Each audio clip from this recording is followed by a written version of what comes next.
Can you hear me? Is everything okay?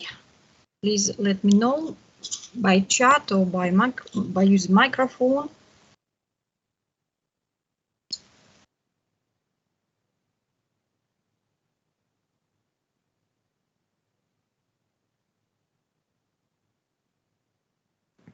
Everything is fine.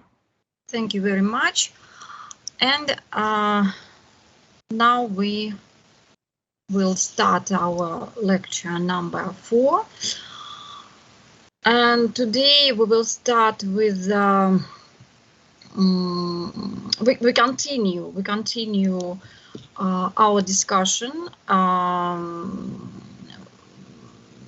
If you remember, we have started our discussion how to evaluate stocks and bonds, and we have discussed the principles of bonds evaluation, and today, and we have started to discuss the principles of stocks evaluation, and today we will continue talking about the stocks, and then we will start the discussion of rates and returns. So let me open my presentation and we will start.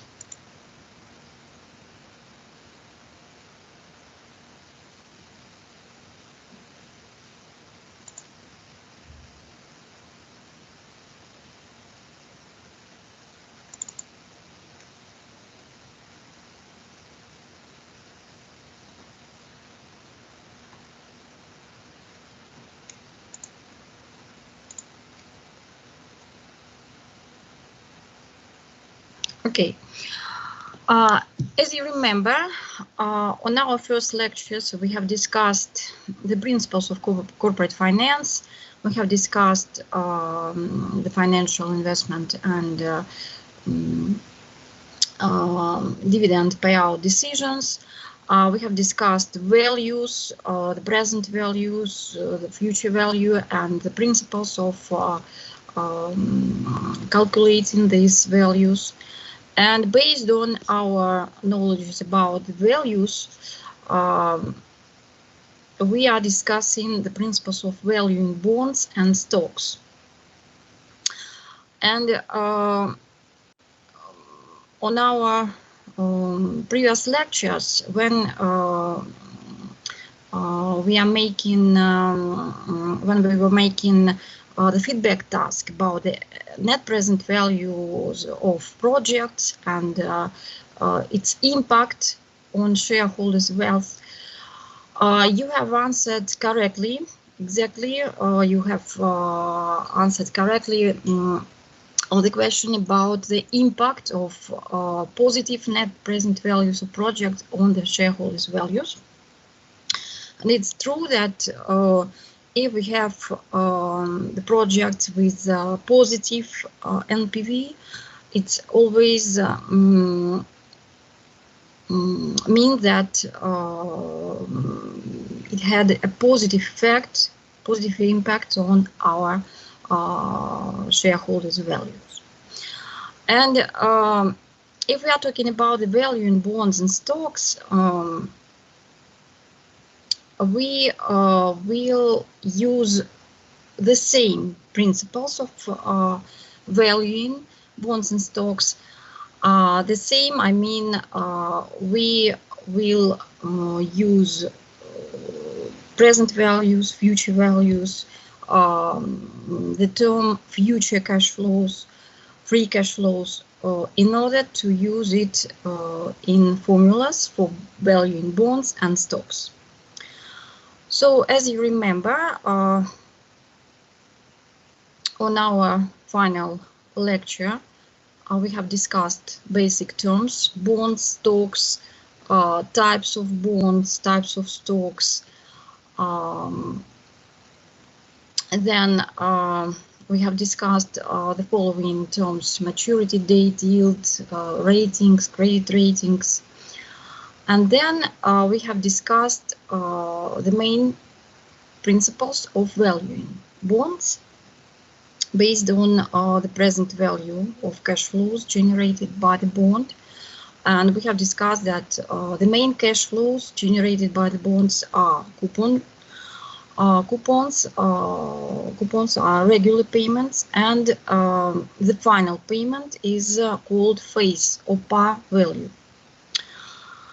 Then we have analyzed several ways of valuing and calculating the present value of bonds. And then we have discussed the rate of return and principles of calculating the rate of return of bonds. We have discussed the term duration and volatility, yield to maturity, the differences between the interest rates, nominal interest rate and real interest rate, and the Fisher formula. And we have started our discussion about the stocks. We have discussed briefly the difference between the stocks and bonds, and we have agreed that you will prepare table for the discussion in class on the nearest tutorial, and we will discuss the difference between the stocks and bonds on our tutorial number 3. And what else? We have started the discussion about the valuation of stocks, right? And we have stopped here when we have observed the formula for present value of stock, and we have discussed that the value of any stock is the present value of its future cash flows. It's the same principle as we used before when we were talking about the bonds. The main idea is to define the cash flows of the stocks and bonds depending on our situation.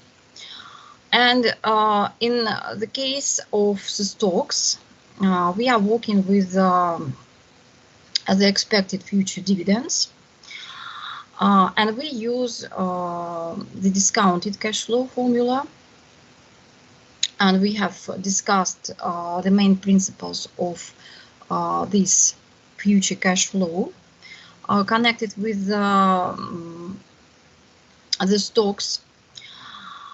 And based on these cash flows, dividends, and the final price of our stocks, based on these cash flows, we will calculate our present value of stocks and other indicators. And on our final lecture, we have analyzed this example based on the share and the pledging electronics case. And we understood that to define the expected return, we have to use the usual formula for return. And this formula implies that we use investment, our incomes, and we have to calculate the relation incomes to investment. And incomes in this case is dividend plus the difference between the initial price and the selling price. And our investment, it is our initial price for stock. So our today task will be the following: to continue working with the stocks and some indicators concerned the stocks, and then to start the new topics concerned risks and returns.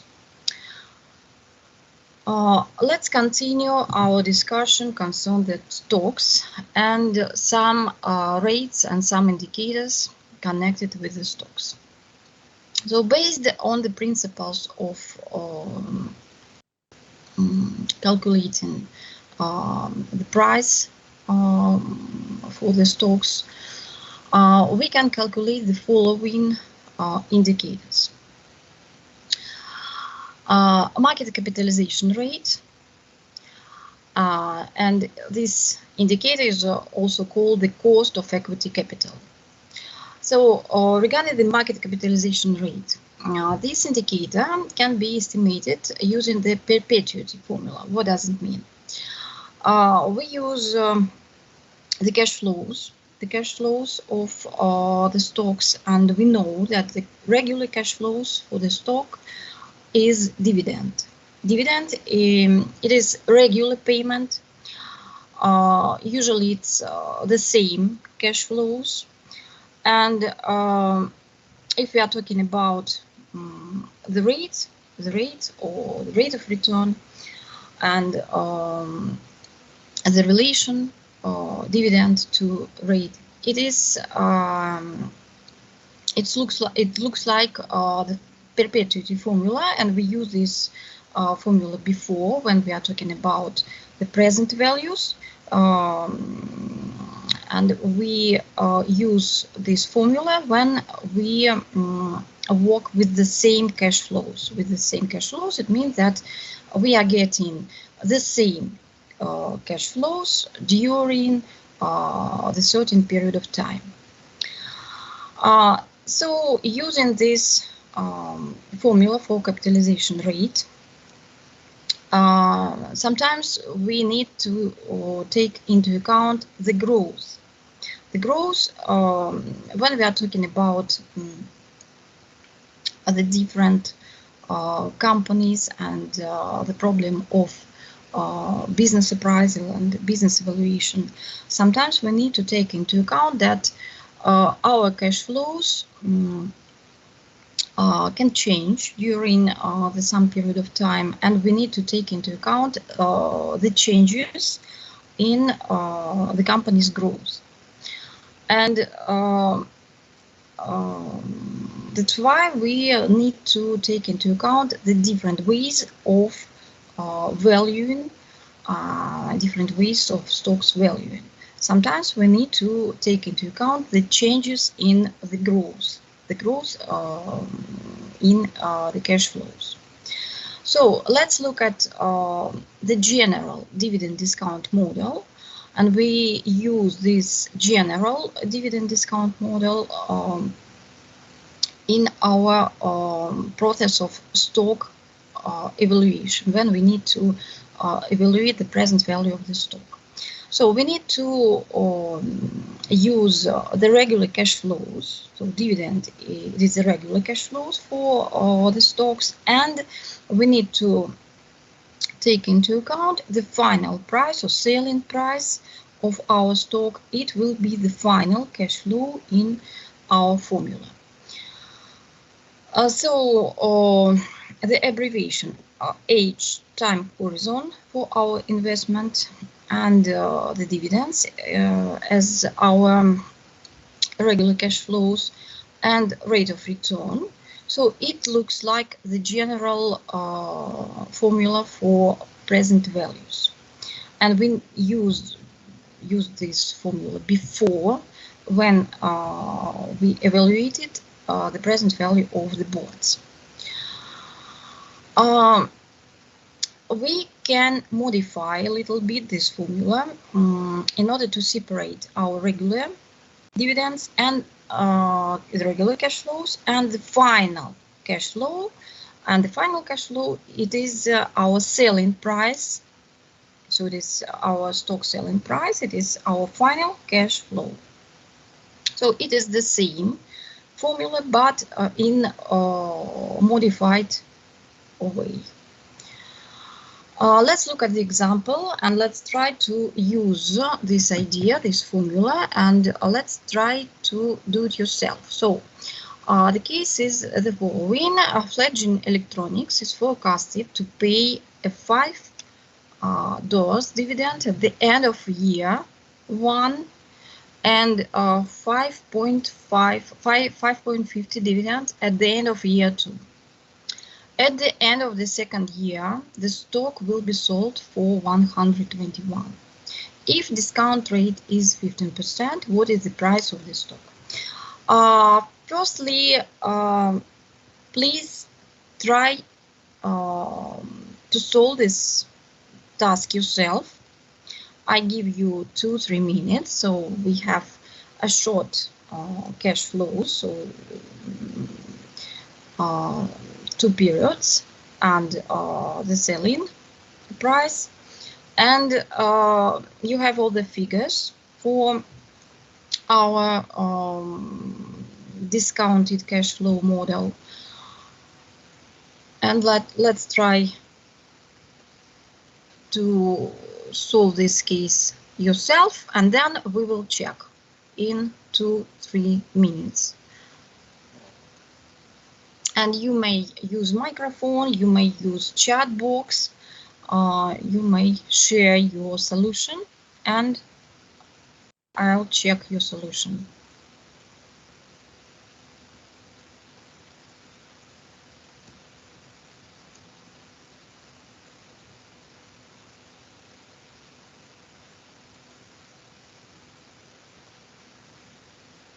So I'm going to close my presentation for a while in order to check my chat box. Maybe someone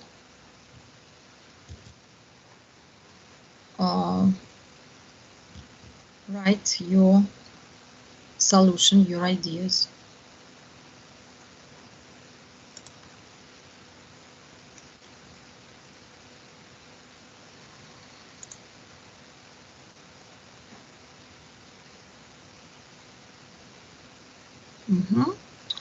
Okay, thank you. We have some solutions. Thank you very much. Thank you. And let's look at the solution in the presentation. Okay, thank you.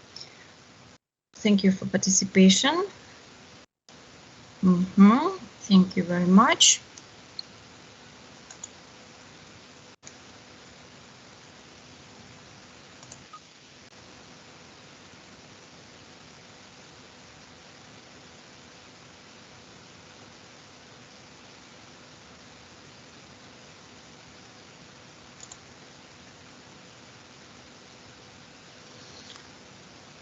Can you hear my slides? Is everything okay? So I'm showing you the solution, so you can see that mostly you are right. You have the same answer, you have the same solution, so it's very simple.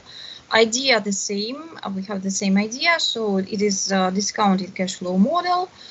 We have two cash flows, two periods, and the final cash flow, it is our selling price. So we have the information that at the end of the second year, the stock will be sold for 121. So it is our final cash flow. So present value of our stock, it's 100. Is 100. Okay. Another example you can see on this slide. Current forecasts are for XYZ company to pay dividends of $3, 3.24 and 3.50 over the next 3 years, respectively. At the end of 3 years, you anticipate selling your stock at market price of 94.48. And what's the price of the stock given at 12% expected return? So the same idea, and let's look briefly at the solution. So we have 3 periods on regular cash flows, and then the selling price, it is our final cash flow. So the same idea we should use to calculate the present value. So the finally answer is 75. Then expected return, and this indicator estimating the cost of equity capital using the formula for expected return. So the expected return on the stock investment plus the expected growth in the dividend. We use the same idea, so it is similar to the capitalization rate. And let's look at this example. Northwest Natural Gas stock was selling for 49.43 per share at the start of 2015. Dividend payments for the next year were expected to be $2 a share. What is the dividend yield, assuming no growth? So sometimes we need to take into account that there is a growth. Sometimes we will have the situations when we should assume that there is no growth. In this case, we assume that there is no growth, and that's why we need to find the relations. Our income to investment. Then, in this case, we have no growth, so the dividend yield or cost of equity capital or expected return will be 2 related to 49.43. And in this case, dividend yield or expected return is 0.041. When we need to take into account the growth rate. So the next example, when we have the growth rate, and the case will be the following. Northwest Natural Gas stock was selling for 49.43 per share at the start of 2015. Dividend payments for the next year were expected to be $2 a share. And what is the dividend yield, assuming a growth rate of 7.7%? So in this case, we have to take into account the growth rate. So we use the formula for expected return, dividend to our price. Then we need to sum up with the growth rate. So if we use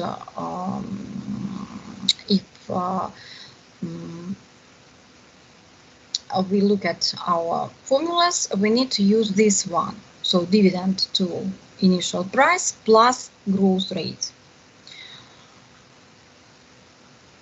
And in this case, our expected return will be 0.118. Then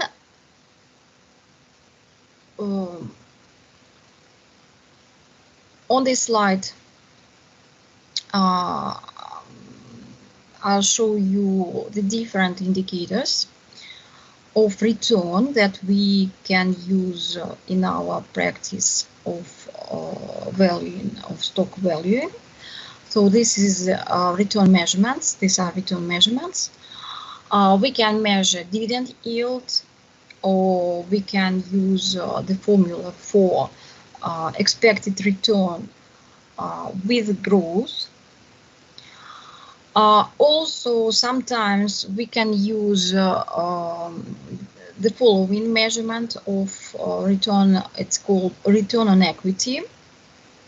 And to calculate the return on equity, we should use the earning per share, this indicator, and book equity per share. So we need to find the relation earning per share, price per share, and then book related to book equity per share. And we can face with several situations. We can face with different indicators. when we are talking about the dividend policy, dividend payout policy. And in this case, when we are talking about the different dividend policy, dividend or payout policy, we will use the following indicators. Dividend growth rate. Dividend growth rate. This indicator can be calculated based on the return on equity and so-called plowback ratio. Plowback ratio. So on my slide, you can see the general idea of this indicator. Dividend growth rate can be derived from applying the return on equity to the percentage of earnings plowback into operations, so called plowback ratio. Let's look at the next slide. Next slide will show you what the plowback ratio is. The main idea of this ratio that it's the opposite of the dividend payout ratio and calculated as annual dividend per share to earnings per share. So annual dividend per share related to earnings per share, it is dividend payout ratio. But if we use the following expression, 1 minus dividend payout ratio, we can calculate plowback ratio. So plowback formula, it is connected with the dividend payout ratio. So the idea is the following. A company which pays, for example, $20 million dividend out of $100 million net income has plowback ratio of 0.8. 0.8. So the definition of plowback ratio, sometimes we can find another name for this indicator, retention ratio or retention rate. It is the same. It is the ratio of the remaining amount after the dividend is paid out and the net income of the company. So based on this example, company which pays a $20 million dividend out of $100 million net income, plowback ratio is 0.8. 0.8.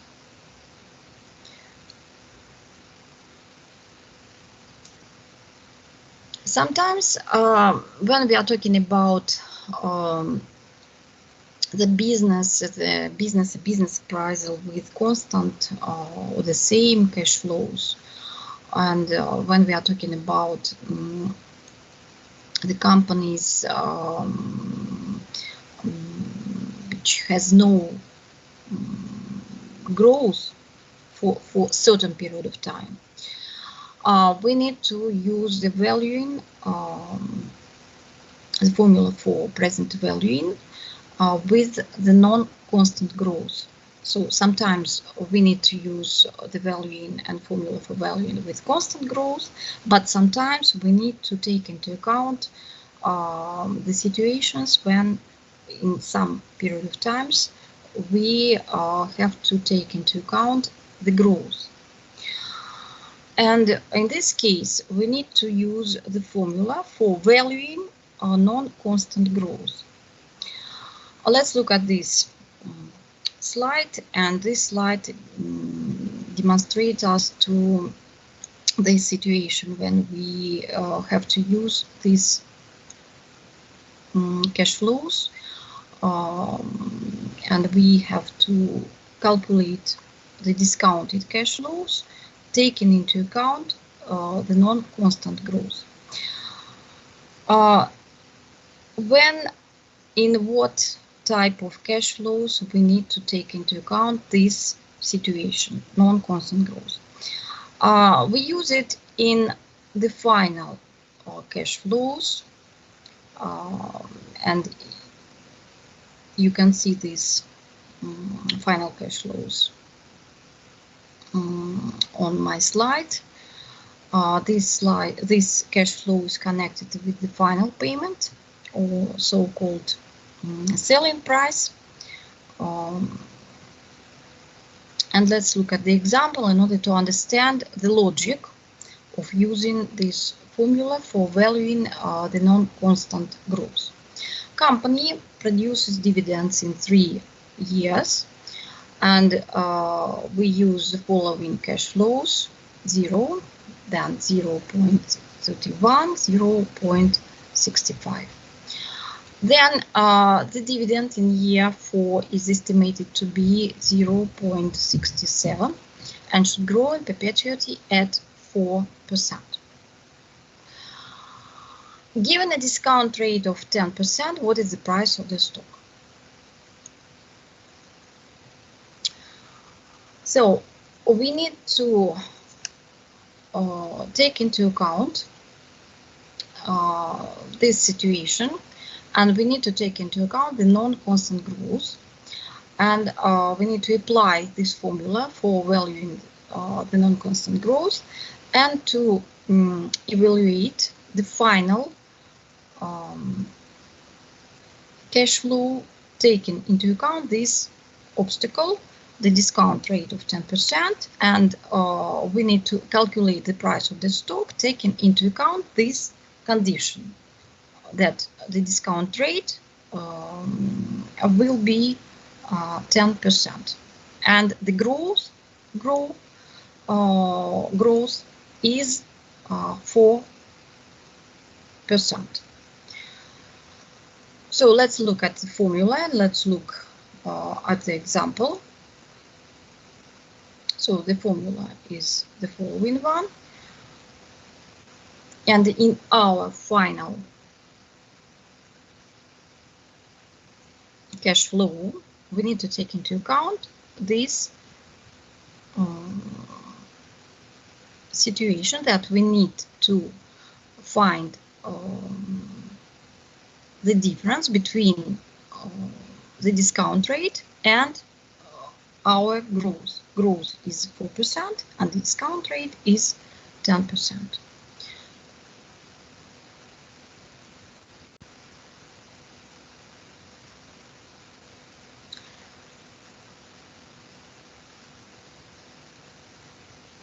So this is important for us, and this formula valuing non-constant growth is very important for business appraisal, for valuing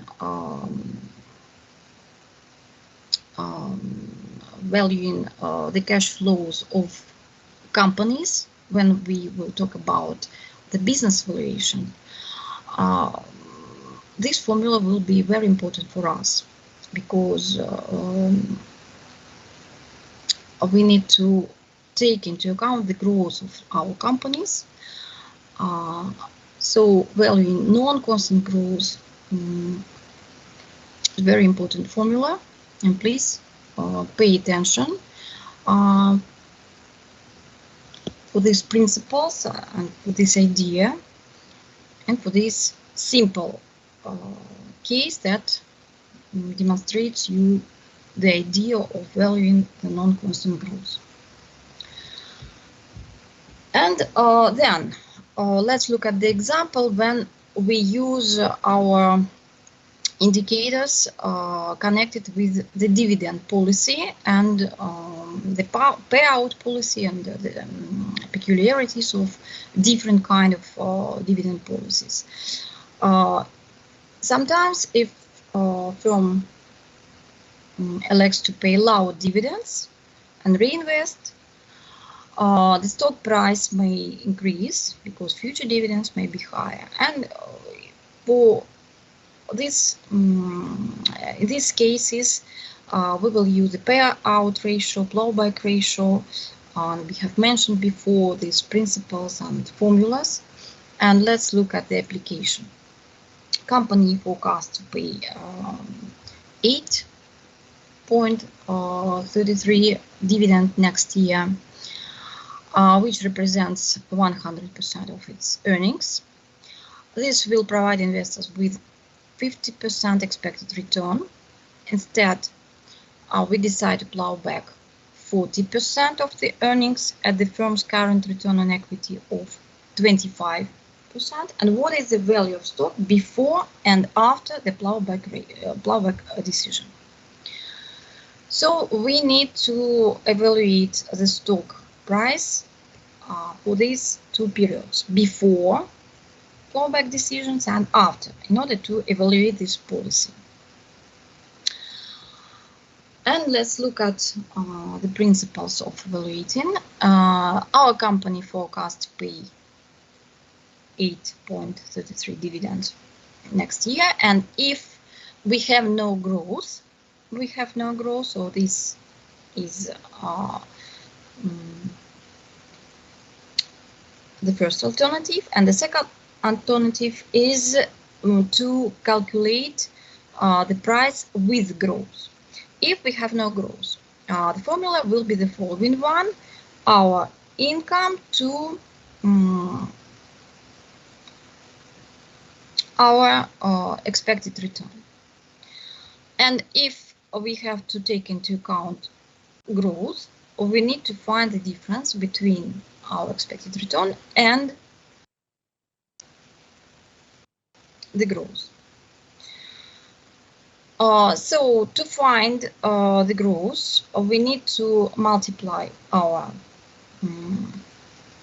current return on equity and plowback ratio. So it is the formula for plowback, when we need to take into account the return on equity and the growth. And in this case, we need, if we are talking about the price value with growth, we need to take into account this growth rate. And in this case, in alternative number 2, we need to use the formula for present value of our stock, taking into account this growth. So we will use it. We will use this kind of formulas in order to find the business appraisal, in order to find the business value in business appraisal process. And sometimes we need to calculate difference between the stock price with plowback and when we have no plowback. In this case, we need to find so-called present value of growth opportunities, another indicator, and this indicator also demonstrates and will help us to analyze the policy, dividend policy. Let's look at the example. If the company didn't plow back some earnings, the stock price would remain at 55.56. With the plowback, the price rose to $100. So the difference between these two measures is called the present value of growth opportunities. 100 minus 55.56. This 44.44. Present value of growth opportunities. We need to calculate these indicators in order to analyze, in order to compare different types of policies when we are making the decisions about the dividend policy, payout policy. So the present value of growth opportunities is our mentioned above indicator. We can also analyze it as a net present value of firm's future investments. And when we are talking about the growth that we used in our calculations and before, sometimes this growth rate is called sustainable growth rate. And the idea of this meaning sustainable growth rate is to calculate the steady rate at which firm can grow. So it is so-called potential growth. And in this case, we will use the same idea. We need to use the clawback ratio and return on equity. On our tutorials, we will practice and we will apply these indicators in different cases in order to make it clear how to apply it in practice, how to use it, how to get the interpretation of these indicators. And of course, all these indicators, all these principles mentioned above, present value, future value, is widely used for valuing a business or investment project. The main principle of valuing a business is to find the future cash flows and to find the discounted cash flows and to find the difference between the discounted cash flows and the initial investment. So the idea is the same. We need to find the present value of our future cash flows and to compare future cash flows, discounted cash flows, with the initial investments in order to evaluate the net present value. And the net present value is the indicator of the economic efficiency of our project, if we are talking about the investment project. And in most cases, we need to find the future cash flows, and sometimes when we are talking about the horizon planning, we need to find so-called terminal value, taking into account the horizon cash flow. So-called, we need to find the terminal value or calculated the present value of growth opportunity.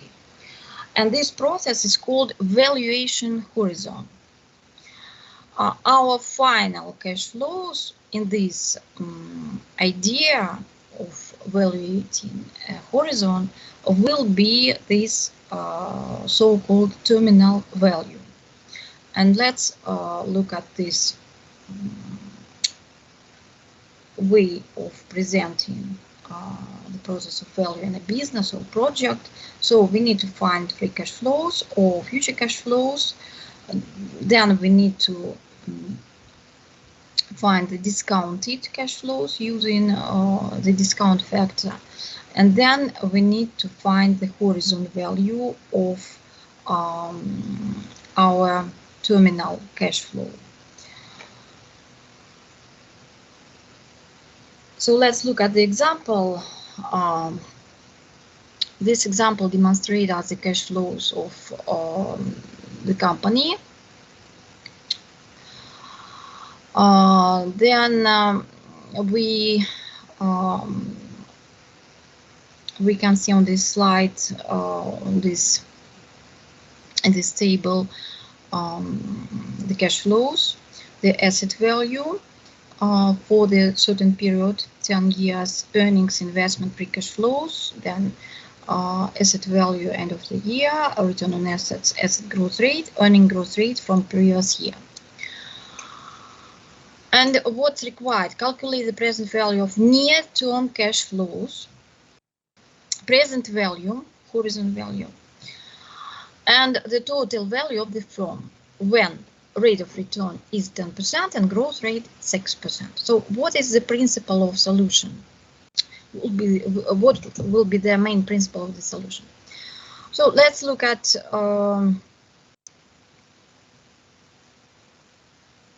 the cash flows, and let's look at the growth rate. So, and please take into account that after the 7 year, 8 year, 9 year, 10 year, 7, 8, 9, 10 periods, we will have the same constant growth rate. So we can use the cash flows after the 6th period, and we can call it terminal period, terminal cash flows. So we can count the period number 7 as a terminal period, because then we will have the same or constant growth rate. So for us, it is the indicator. And then as we need to calculate the total value of the firm, we need to calculate the first present value of near-term cash flows for the 6th period, and 7th period will be our horizon value. And the sum of these present values will give us the total value of the firm. And we will take into account the rate of return, 10%, and growth rate, and we need to apply the formula for non-constant growth, and we will take into account our growth rate and rate of return. So let's look at our calculations. So horizon value, our horizon value, our present value of this horizon value, and then we have to take into account this idea that starting at the year number 7, we will have this terminal period, because after starting at the 7th year, we will face with the constant growth rate. So for us, it is the horizon, and we will take these cash flows for the 7th year. We will find the horizon value, taking into account the rate of return and the growth. Then we have to find the present value of this horizon value, taking into account these periods. Then we have to find the discounted cash flows for the first 6 periods. And then we have to find the sum of present values of our future cash flows for the 6 years, for the 6 periods. And we have to plus the horizon value. So it is the present value of our horizon. And this amount, present value of our future cash flows for 6 periods, and the horizon value starting at 7th period, gives us a present value of our business. So it's so-called evaluation. So it is looks like the business evaluation, because we use these principles in business appraisal. So taking into account all these conditions, we will get the present value of our business, and it is $16.3 million.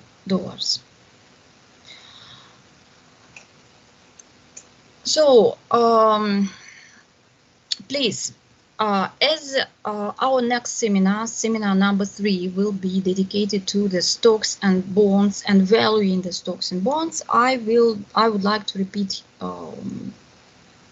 the task for the seminar.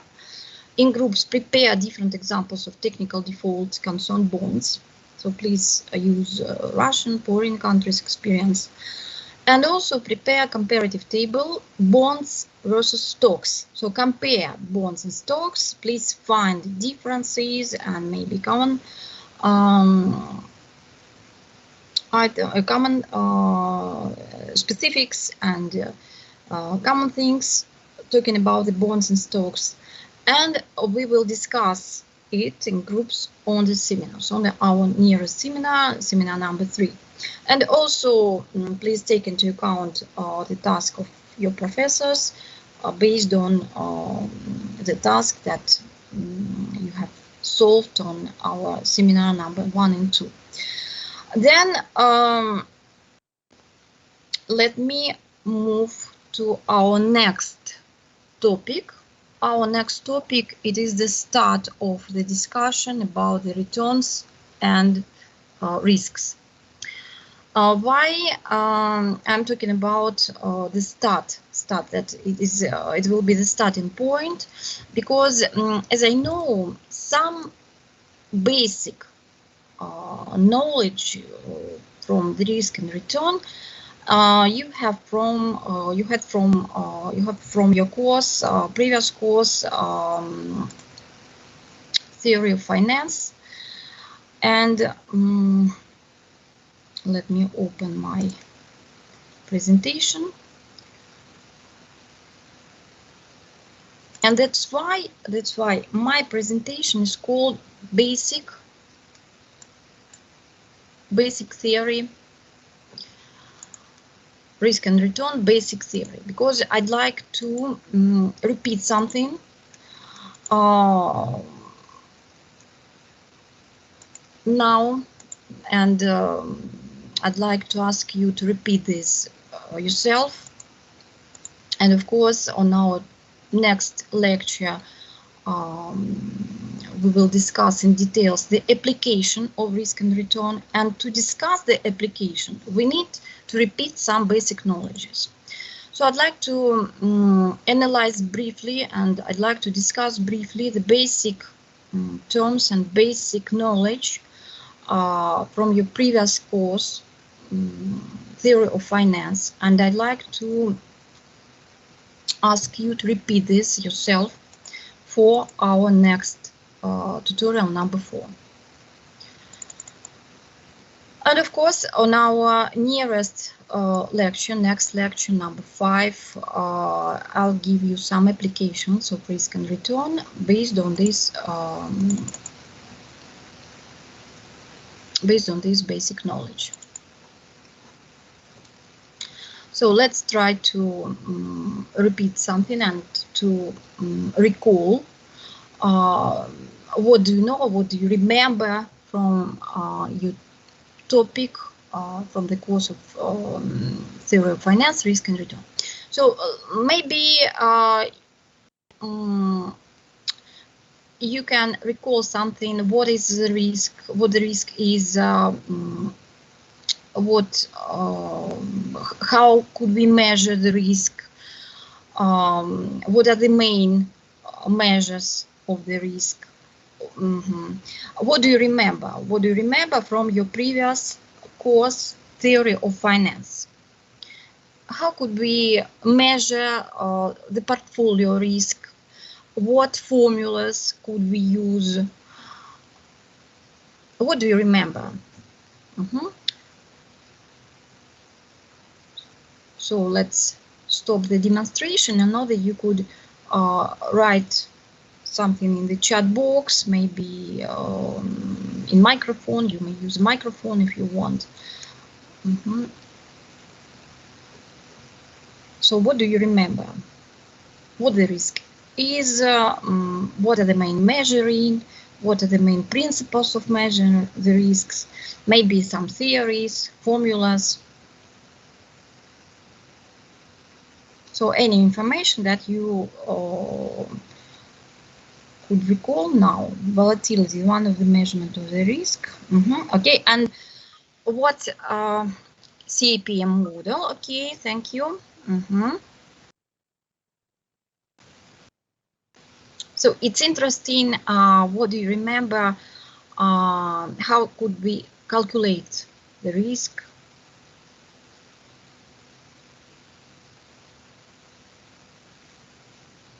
Maybe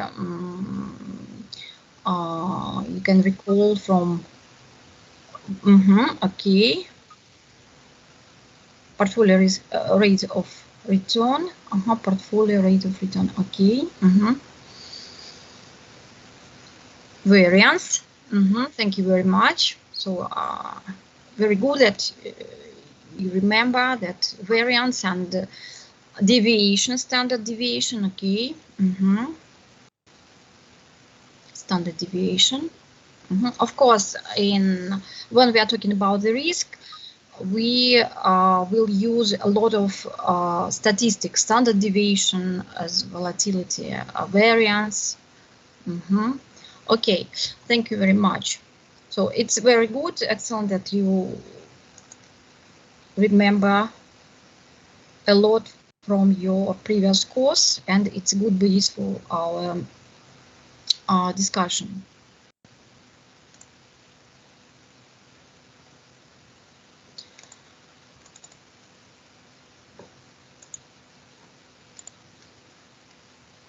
In my presentation, in this version of presentation, risk and return, I call it basic theory.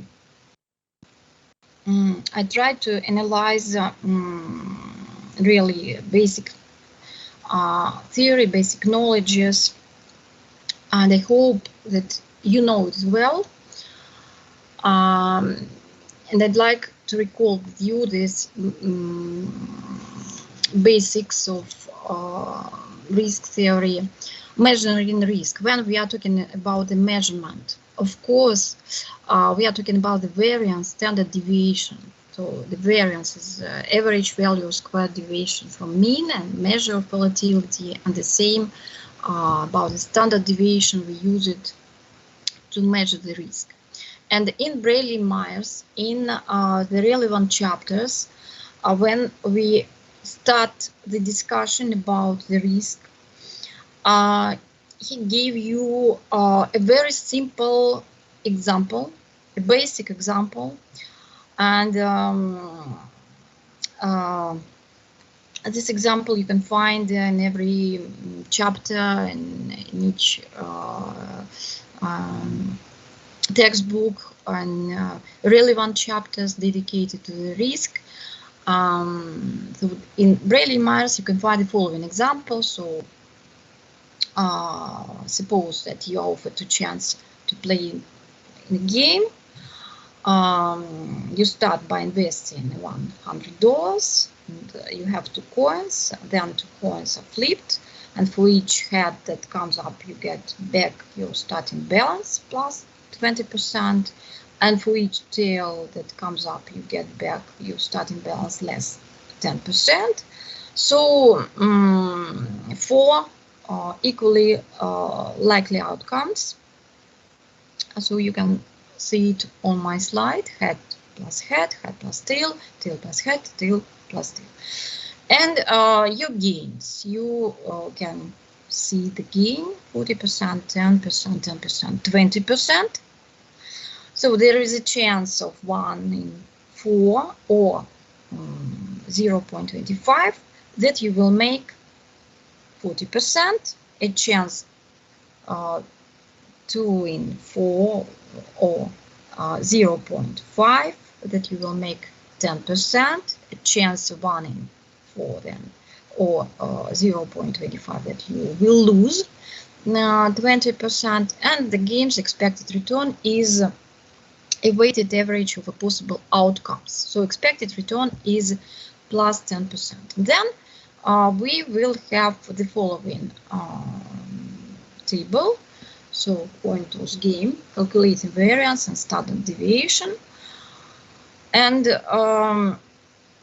then based on these indicators, percent rate of return, deviation from expected return, and square deviation, probability, we can find the variance and standard deviation. So it is a very simple example of application, the variance and standard deviation in order to measure the risk. And these principles, these simple principles, we have to apply, we have to use in measuring the risk of our stocks, portfolios. And let's look at the following formula: portfolio rate of return. So when we are talking about the stocks and measuring the risk of portfolio, we need to use the following principle: a fraction of portfolio in first asset multiplied by rate of return on first asset plus fraction of portfolio in second asset multiplied by rate of return on second asset. So it's when we use the portfolio that consists of two assets. Then, if we are talking about the measuring the risk and the different types of risks and the policy of decreasing the risk, we apply the following terms: diversification. So it is our strategy aiming at reducing the risk when we can spread the risk, and when we are reducing the risk by spreading the portfolio across many investments. Then we use the following terms: unique risk and market risk. Unique risk is also called diversifiable risk. So this risk affects only our company. And market risk, systematic risk, this risk affects the overall stock market. This risk affects the overall stock market. So diversifiable and systematic risk, it's also these are also important terms. And let's look at the examples, some examples, portfolio risk, and measuring this expected return using the following indicators. Suppose that we invest 60% of our portfolio in J&J and 40% in Ford, and the expected dollar return on our J&J is 8%, and on Ford is 18.8%. And expected return of our portfolio is the following, based on our formula for portfolio rate of return. We are talking about two assets, and that's why we use this formula. And expected return in our case is 12.3%. Then let's look at the next example, and we have more information. Suppose you invest 60% of our portfolio in J&J and 40% in Ford, and expected dollar return on your J&J is 8%, and on Ford is 18.8%. The standard deviation of the annual daily returns are 13.12% and 31% respectively. Assume a correlation coefficient of 1 and calculate the portfolio variance. So it is the next indicator, the next very important indicator that help us to measure the portfolio risk, portfolio variance. And in this case, when we are talking about the two assets portfolio portfolio from consisting from two assets, we need to find the following principles. We need to take into account the correlation coefficient, and we need to take into account the standard deviation of the annualized daily returns. And let's look at the formula on these boxes. And we need to find the portfolio variance, take into account the standard deviations and the correlation coefficient. So the general, so let's look at the solution, and then let's discuss the general idea of the portfolio variance. So you can see that we should find the following. We should multiply the squared of our fraction of our portfolio by squared of deviation, standard deviation of annualized daily returns for each stock respectively.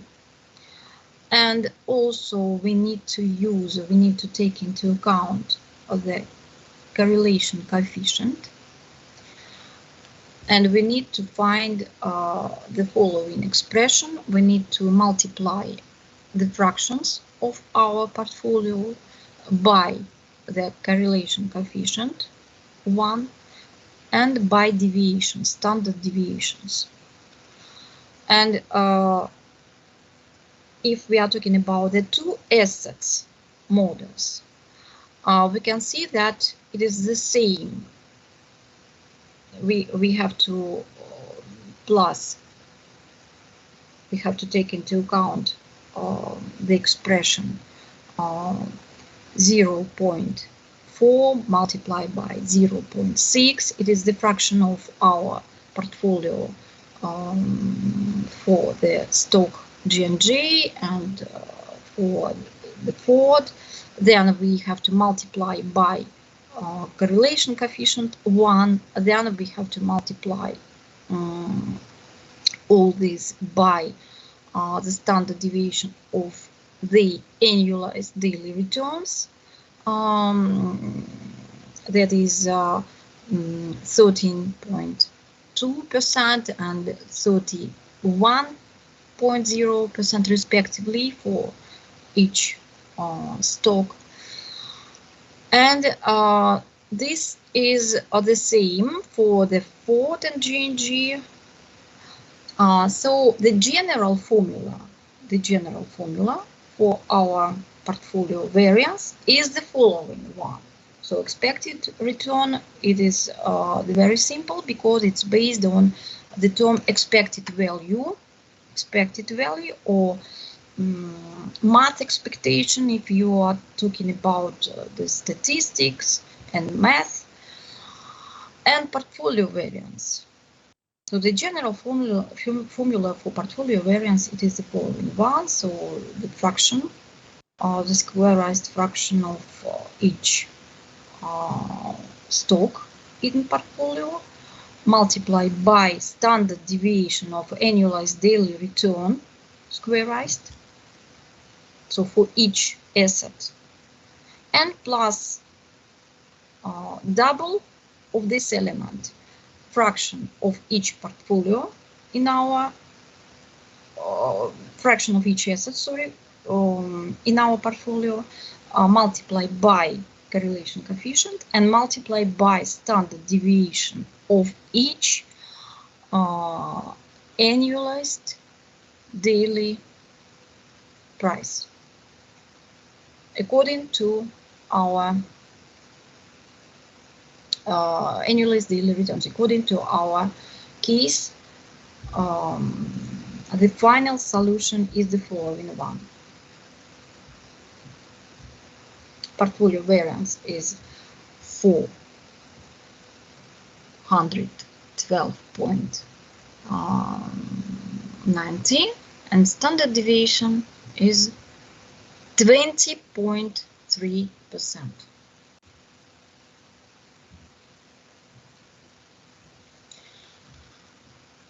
So it is a very important formula. So let's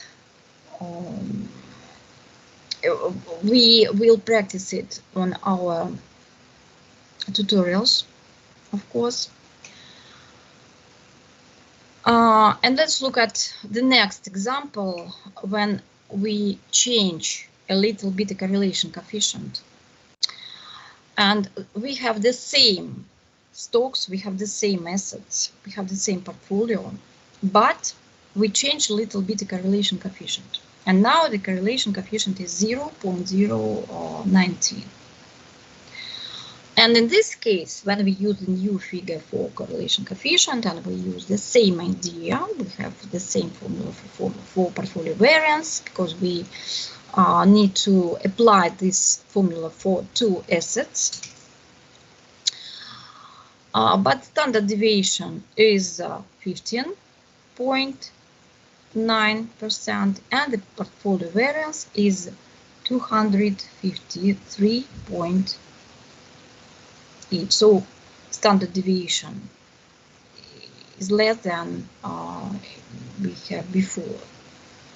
In the first example, standard deviation was 20.3%, and in this case, when the correlation coefficient is 0.019, standard deviation is less. So we can use it for making the decisions. In order to diversify our risk, we can change something in our portfolio, we can change the fractions, we can change the assets in order to achieve the appropriate standard deviation, appropriate portfolio variance. For example, we have the same portfolio, we have the same fractions, the same return, expected dollar return. We have the same standard deviation of annualized daily return, but the correlation coefficient is -1.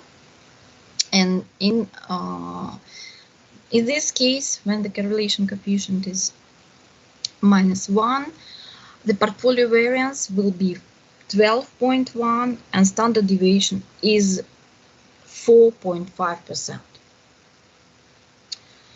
So we need to analyze all these situations in order to make it clear for us what does it mean. So please try to answer this question, and we will discuss it on our nearest tutorial. What does it mean? Let's compare all these results. In this case, when we use the correlation coefficient 1, then we have changed a correlation coefficient and we have calculated the portfolio variance and standard deviation for the new conditions with the correlation coefficient of 0.019, and finally we have changed the correlation coefficient that in the third situation it is -1. And what does it mean? So it is the question for you to discuss on the nearest tutorial. What does it mean? So let's try to recall and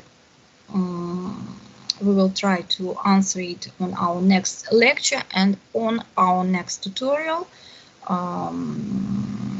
dedicated to the risk and return. Next tutorial, I mean the next tutorial number 4. Tutorial number 4 will be dedicated to the risk and return. So the general formulas is expected portfolio return and portfolio variance. It is the formulas for the two assets models, and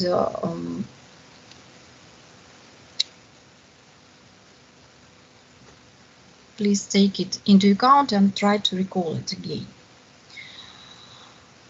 And the next example, when we use the stocks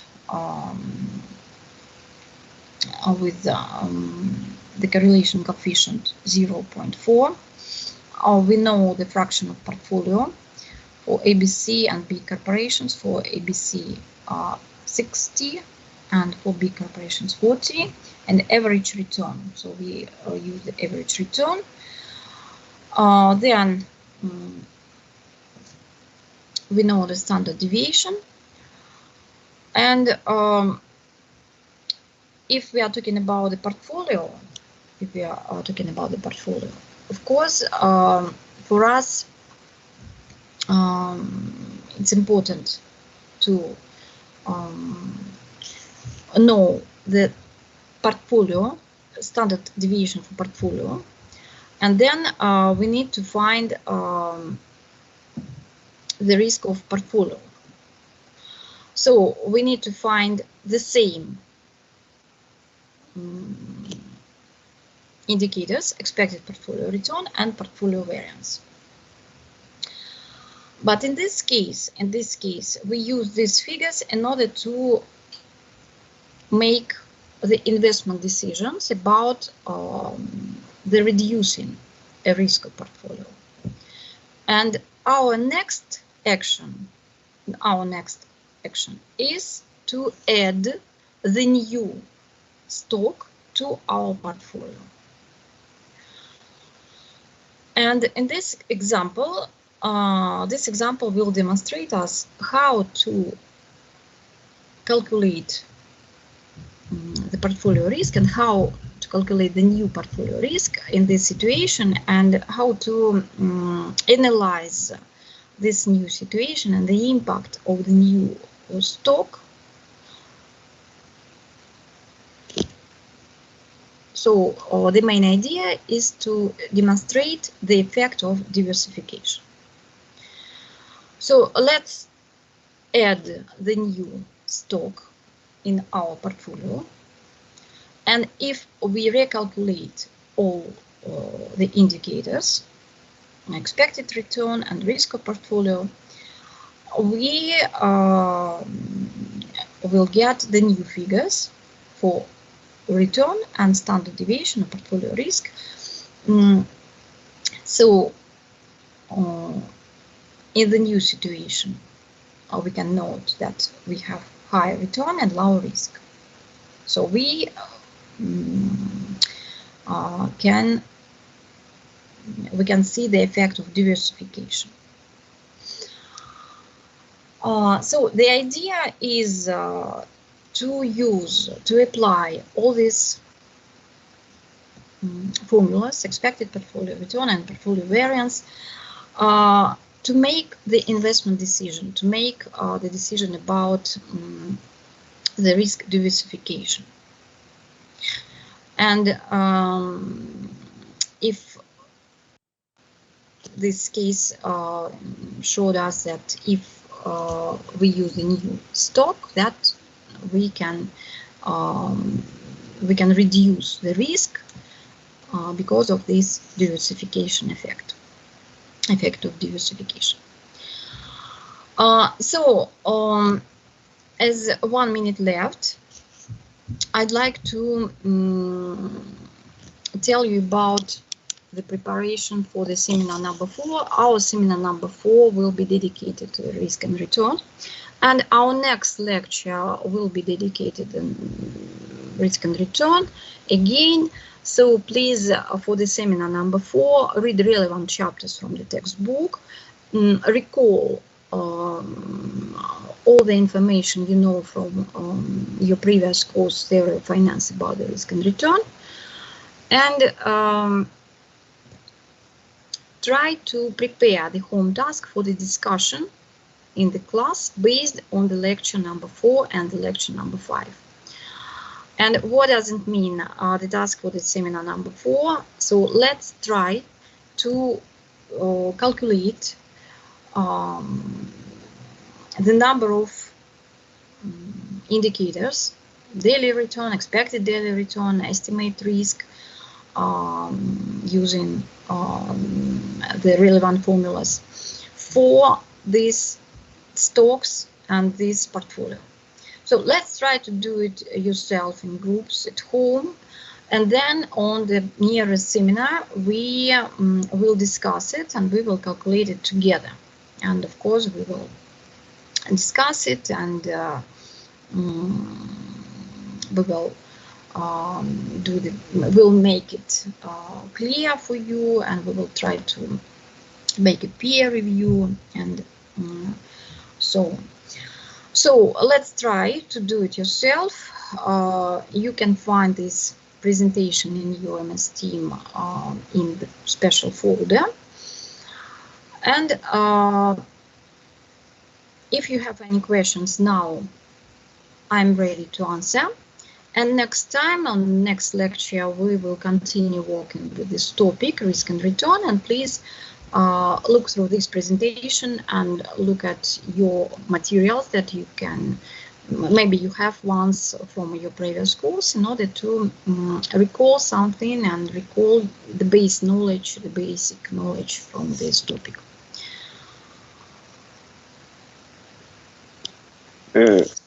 Sorry, teacher, I'm an exchange student and this is my first class and I don't have idea what is the seminars and when are the seminars. Oh, can you speak more? Could you speak more louder, because I can't hear you at all. Okay, you can hear me now? Maybe you can write me the question, because something wrong with the sound. Maybe okay, with the microphone. You can write me in the chat box, or you can write me via email, and Okay, thank you, teacher.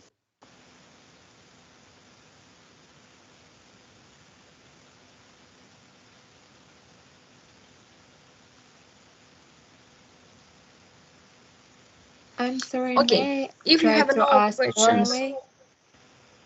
Can you hear me? If you have no questions, thank you very much for being here, for participation, and sorry, there is a question from Elizaveta. Okay. Yes, can you hear me? So you're welcome. Yes, I can hear you. Good.